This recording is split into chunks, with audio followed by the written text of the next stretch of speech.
Magbibigay ako ng 5,000 pesos sa random na subscriber kapag nag-meet ako dito sa challenge na to. What's up, ako si Giancarlo Cruz or Giangaloy dito sa channel ko. Graduate ako ng BSME sa Bataan Peninsula State University sa main campus.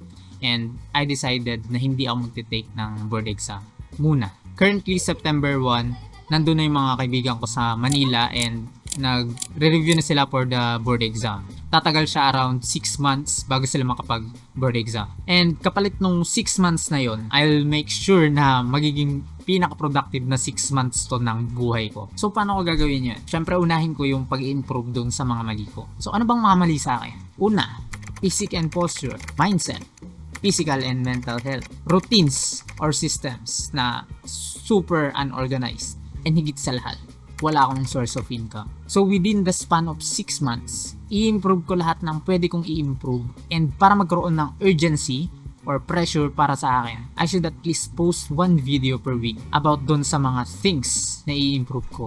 Can be mistakes, lessons, tools, at kahit ano pa man yan na pwede kong ma-share sa inyo. Every week na lilipas na wala akong post kahit isang video, kailangan magbigay ng 500 pesos sa random subscriber. And malalaman nyo yung random subscriber na yon Monday, 6 PM. And gaganapin natin siya through spin the wheel. And then, kapag ikaw yung nabunot or ikaw yung napili dun sa spin the wheel, i-comment mo lang sa stream ko yung GCash number mo, and then ako na yung bahala. Pero kung sa tingin nyo may mas better alternative para isend ko yung GCash, so comment nyo na lang din dito sa comment section.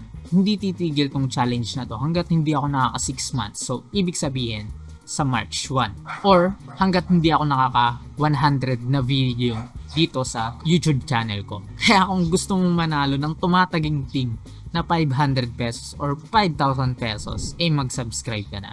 That's it for now. See you on the next video.